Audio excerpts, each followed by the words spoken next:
This is John, chess student, back again with part 2 of lesson 2 about how the pieces move and capture. In the last video, part 1, we covered everything up to the knight and part of the knight. And what we'll do in this video is we'll finish talking about the knight, and then we'll talk about the king and the pawns. All right. Now, I want to focus on the knight first of all and finish out the knight. If you'll see the knight sitting there on G1, one of the special things about the knight is that the knight is the only piece in chess that can jump over pieces. Right? Now you can look at this and some people would say, oh, I can't move my knight because of these pieces in front of it. And all these pieces. Well, guess what? You can move it. And in many cases, the knight gets moved in high-level games as the first move, but we'll worry about that some other time. This knight can still move because it can jump over pieces, so it can go to F3 if it wanted to. 1, 2, 3. Just like that. Remember, three squares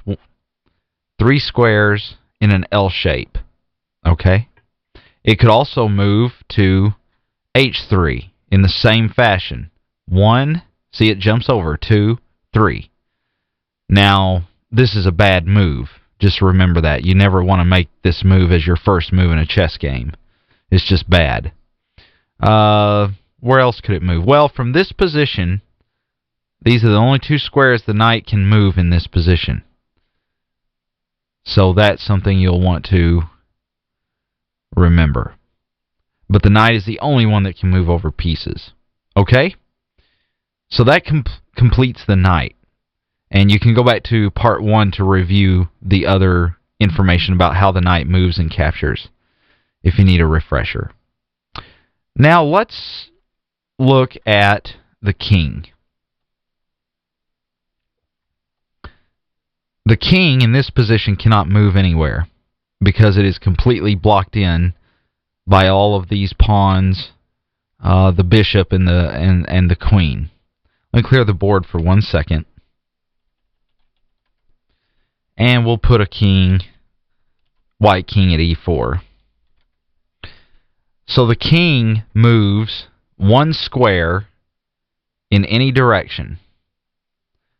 So these arrows represent the scope or how far the king can go in one move. It could go to any of the squares indicated by these arrows. So I can move here, like so. Or to F4, or to F5, and so on, all the way around. And that's how the king moves. The king captures in the same way as any other piece. So with this black pawn at F5, the king can take it.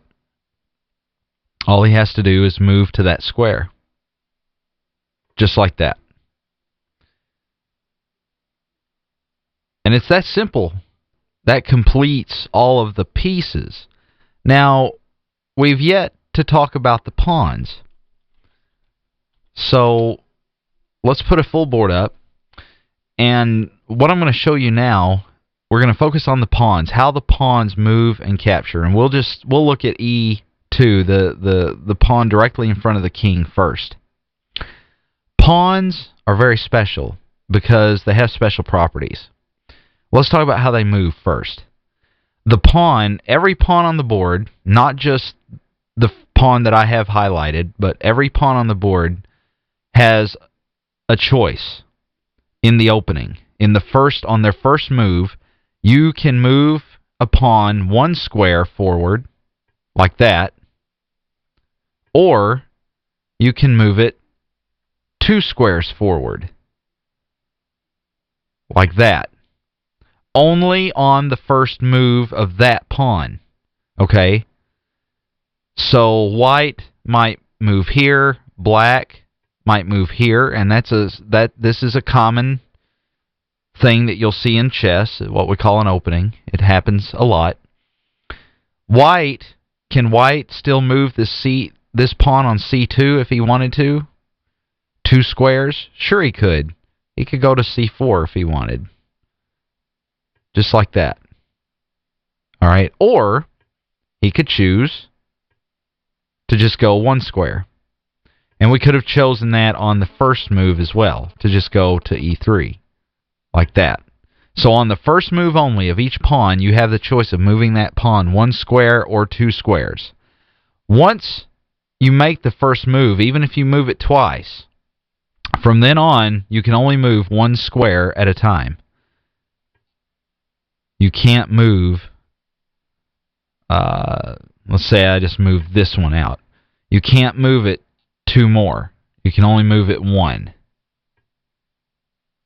Right? We moved 1 square. Alright, now that's how the pawns move. But pawns capture in a special way as well. Let me give you a position. Now look at this. White has 2 pawns moved, 2 squares on their first move. Black has 1 pawn moved. Now it's black's move. Can black move this pawn? Well, yes, he can. He can capture this pawn. Okay? Pawns capture 1 square forward to the left or right. So in this case, if black chose, black could take the pawn like this. Alright, now let me let you look at that for a second. Okay? I'll show it to you again. Black, as a matter of fact, let me flip the board, and you can look at it from this standpoint, as if you were black. This is how you would take the pawn, just like that. Okay? Now let's back up, and let me flip the board again, and we'll make some more moves.